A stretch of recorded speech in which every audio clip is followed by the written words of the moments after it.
Shalom, shalom, shalom. Bienvenue à notre émission Neno la Voilà. Bien-aimés, ce matin, le Seigneur a voulu que nous puissions parler d'un thème qui s'intitule Les leçons à tirer du roi David. Les leçons à tirer du roi David. Comme vous le savez, bien-aimés, que David était un enfant qui travaillait à la bergerie. Et de la bergerie, il est allé jusqu'à la royauté. Alors, le Seigneur nous a donné certaines leçons à tirer de par la manière de se comporter de David, de par la manière de marcher de David. Vous savez très bien, bien-aimés, dans la Bible, dans l'Ancien Testament, il y a certains hommes qui ont marché avec Dieu. Nous avons cité Abraham, nous avons cité Jacob, nous avons cité Israël. Aujourd'hui, nous allons parler sérieusement de David. Quelles sont les leçons à tirer de David? Quels sont les comportements? Quelle sont la manière de se comporter David? Et donc, dans David, il y a deux faces. Il y a la face A, c'est-à-dire du côté positif, et la face B, le côté où David a connu des situations très difficiles. Mais comme vous le savez, bien aimés, nous ne savons pas avancer sans pour autant solliciter, demander que le Saint-Esprit puisse nous accompagner. C'est lui, notre assistant principal, c'est lui qui va nous guider afin que nous puissions marcher normalement. Tous ces hommes à travers la Bible avaient l'Esprit de l'Éternel. Mais avec la grâce de Dieu dans le Nouveau Testament, nous avons le Saint-Esprit qui va nous accompagner. Nous allons prier.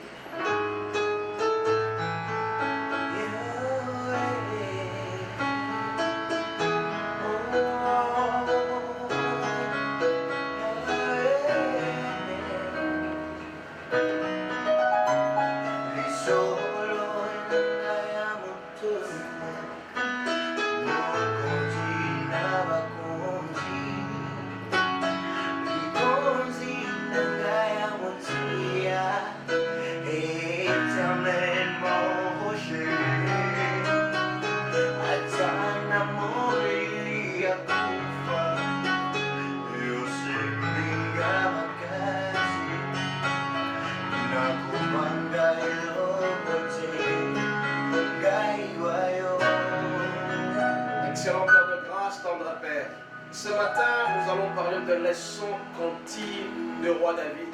Le roi David qui a quitté de la bergerie à la royauté. Quelles sont les leçons? Parce que c'est un roi de Dieu.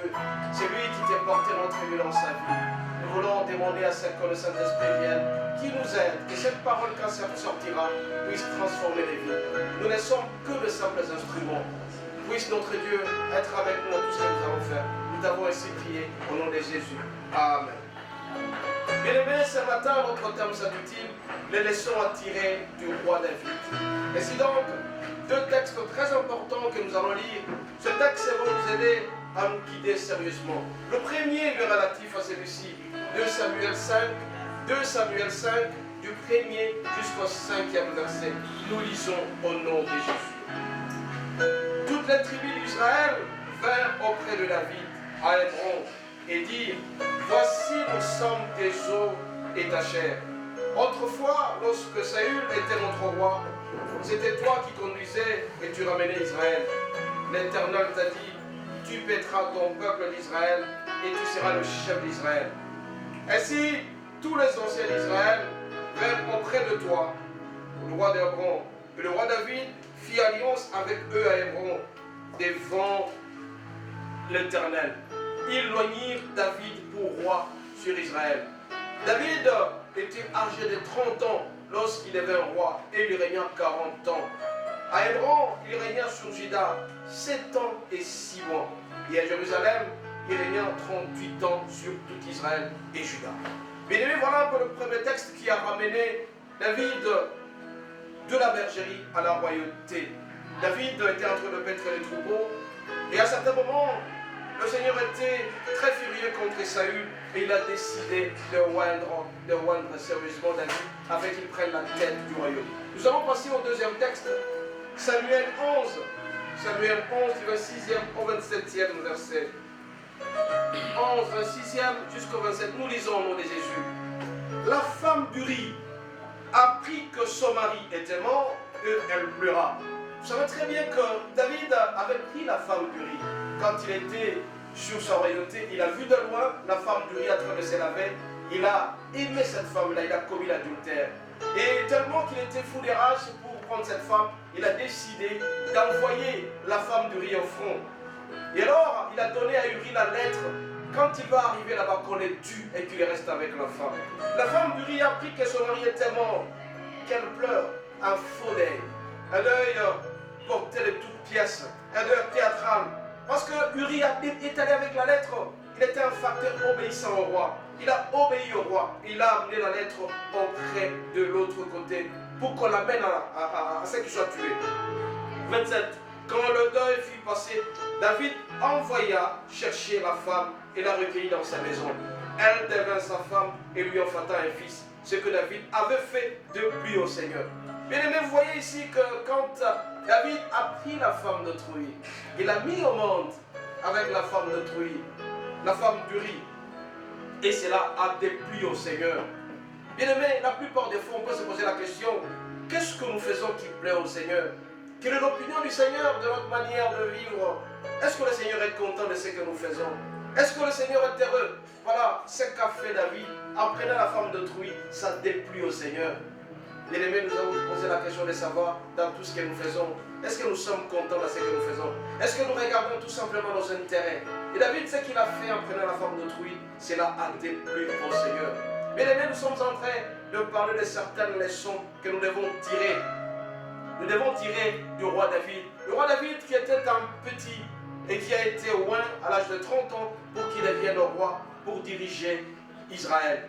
Il a fait, comme on l'a dit tantôt, à Juda, il a fait 7 ans et 3 mois et 33 ans vers Israël. Et là, il a géré sérieusement pendant 40 ans. L'objectif, bien aimé, de ces messages, l'objectif de cette leçon que nous sommes en train de chercher, c'est de mettre en garde pour que nous puissions avoir de garde-fous de notre manière de nous comporter.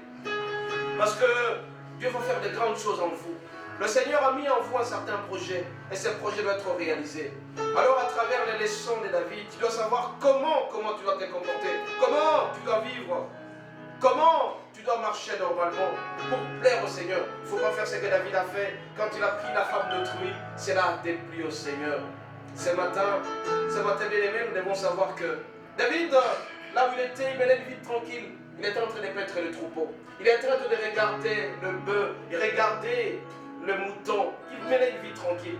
Mais subitement, Dieu, il a pris son prophète pour aller dans sa famille, pour chercher un garçon, à chercher quelqu'un qui pourra remplacer sérieusement Saül, parce que Saül s'est mal comporté envers Dieu. Saül, Dieu l'avait déjà quitté. Alors, quand ce prophète est arrivé dans la famille, il a trouvé tout le monde, sauf David. David n'était pas là. Il a posé la question auprès de la famille de David. Où sont ceux-là que Dieu m'a envoyés? Ils ont été tous autour de lui. Et malheureusement, parmi tous les frères de David, personne n'avait l'esprit de l'Éternel. Et le prophète n'a rien dit. Et le Dieu, il commençait à se poser la question, est-ce qu'il y a quelqu'un qui sera roi dans cette maison? Et il a posé la question au papa de David, est-ce qu'il y a encore un autre qui est là? Mais avec mépris, il a répondu, oui, il y a encore quelqu'un, il s'appelle David, mais il est en train de mettre le troupeau. Bien aimé, très souvent, on est méprisé. Très souvent, on est méprisé parce que c'est l'aspect extérieur. David, quand il est arrivé, Dieu est entré dans le cœur du prophète. Et au milieu de tout ce monde, le prophète a essayé de oindre David. David ne s'attendait pas à ce qu'il deviendra un jour roi. David, il s'attendait à tout sauf ça. Le prophète a prononcé des mots réguliers et que tout le monde attendait. Israël, voici son roi. Israël, voici ton roi. Donc il a prononcé des mots devant David. Et David, qui était oint, de tout le protocole avait attendu. Le protocole d'État avait attendu David pour qu'il soit oint. Et David était oint. Bien-aimé, tu vivras dans ta vie des choses inattendues. Toi, que les gens pensent que tu es un laissé pour compte, un homme abandonné. Mais tu dois savoir que tant que tu vis, l'espérance sera toujours là. La manivelle risque d'être très, très dangereux pour toi. Il faut éviter de toucher au roi de Dieu. Il faut éviter de toucher à ceux-là que le Seigneur a élevés. Il faut éviter de toucher à ceux-là qui ont les ministères. David a respecté Saül, il n'a pas touché, il n'a pas tué.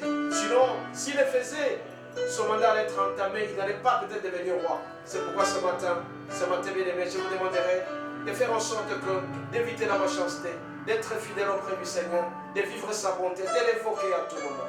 Nous allons prier.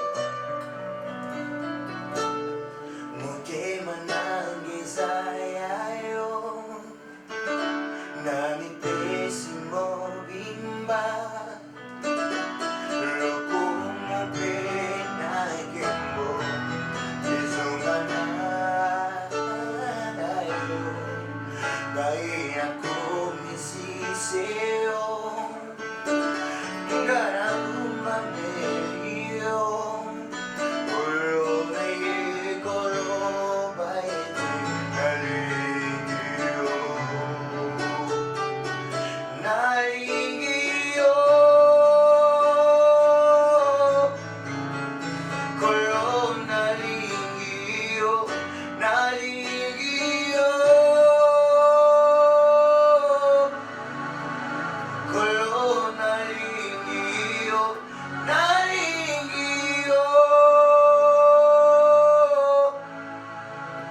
Dieu, nous voulons te dire merci. Nous te disons merci parce que ta parole est sortie et cette parole a transformé les vies. Nous avons suivi les leçons de David. Nous avons appris que le choix a été fait par toi. Nous avons appris que tu es notre cuirasse, tu es notre Dieu. Nous faisons confiance auprès de toi. Tout ce que nous allons faire va réussir tant que nous serons toujours attachés à toi. Notre Dieu, notre roi, que cette parole puisse transformer et changer les vies. Que tout le monde qui s'attachera à toi soit comme David. Notre Dieu, nous t'avons ainsi prié au nom de Jésus. Amen. Amen. Amen. Amen. Pas facile, hein? 45 minutes, hein? Ouais, 44 minutes. Mais le message était profond et révérend.